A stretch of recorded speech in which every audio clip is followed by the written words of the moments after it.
You know, Snowden is not guilty of treason, in my view, and I think people throwing around the word treason in his direction have not read what the Constitution says about it. It's the only crime that's actually specified in the Constitution. What he's done doesn't meet that level. We'll get into that at some other time. And this is that time. Since I said that 2 weeks ago, there has been no slowdown in people accusing Edward Snowden of treason.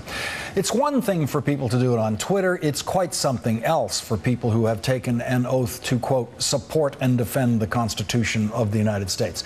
The Speaker of the House, who actually administers that oath of office to House members, who makes them repeat after him that they will, quote, support and defend the Constitution of the United States, that Speaker of the House has called Ed Snowden a traitor.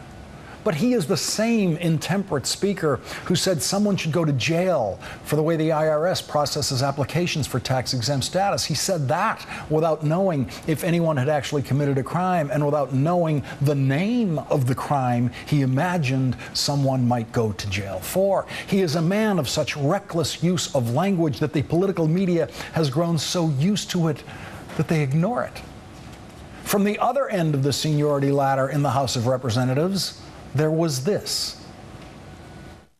You said he committed treason? That's correct. He made an oath when he got clearance to get some of the most sensitive information about how we go after suspected terrorists. We go after suspected criminals who wish to do our country harm. And he made an oath to this country. He wasn't just a random employee.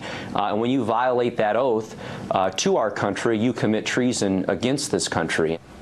Okay, first of all, Ed Snowden was a civilian employee of a private company, so he probably didn't take an oath to do the work he did for the NSA. We have not yet confirmed whether he took any kind of oath in relation to his NSA work, but even if he did take an oath, even if he was a sworn-in member of the House of Representatives and he violated that oath, that would not be treason.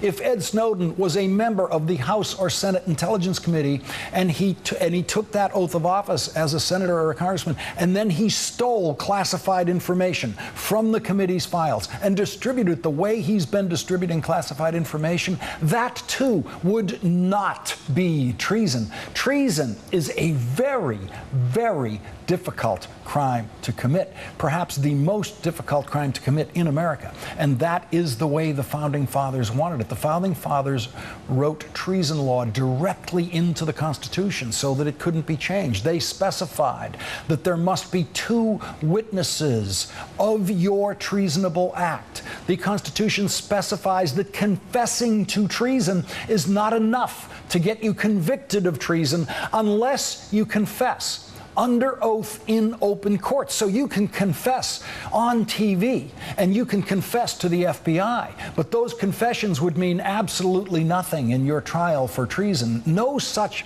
specifications are made for any other crime in this country. And here is what the Constitution says treason is. Treason against the United States shall consist only in levying war against them, or in adhering to their enemies, giving them aid and comfort. That sentence, as interpreted by the Supreme Court, means that it is impossible to commit treason unless the United States is in a declared war. Not the so-called war on terror, not the Cold War, not the Vietnam War, not the Korean War, because those were not wars declared by Congress. The last time the United States fought a war declared by Congress was World War II, and the last person charged with and convicted of treason was an American who helped the Japanese during World War II. When the Constitution refers to giving aid and comfort to our enemies, it means the enemy identified in a congressional declaration of war, like Japan and Germany in World War II. So no matter how hard you try tonight, you cannot commit treason against the United States of America, because we are not in a war declared by Congress against an enemy declared in a constitutional declaration of war. China is not our enemy. You might not like China. Russia is not our enemy. You might not like Russia, but Russia has never been our enemy, which is why not one of the Americans caught spying for the old Soviet Union was ever charged with treason. Many people believe that Julius and Ethel Rosenberg were executed for treason, but they were actually charged and convicted under the Espionage Act, the same law that the Justice Department is now using as the basis for 2 of 3 charges against Ed Snowden. And please note that none of the 3 charges against Ed Snowden is treason. Do you think the Justice Department would just decide to go easy on Snowden and not charge him with treason if they could? That very young congressman you just heard spouting off mindlessly about treason is sadly a very good representative in Congress for a country which is so ignorant of the Constitution, a country in which for many, if not most, feelings are more important than facts. For the Speaker of the House and the young congressman and half the people on Twitter, if it feels like treason, it must be treason. It would never occur to them to check what the Constitution says about treason, because they do not know that it is the Constitution and the Constitution alone that defines treason. So call Ed Snowden what you will. But if you call him a traitor, if you say he's guilty of treason, you aren't really labeling him. You're labeling yourself.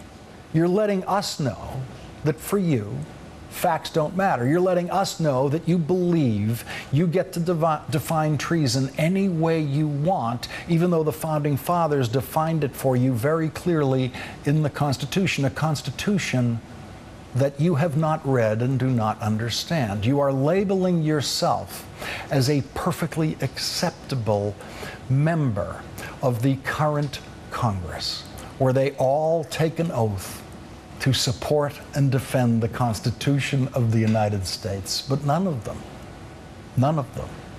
take an oath to read it.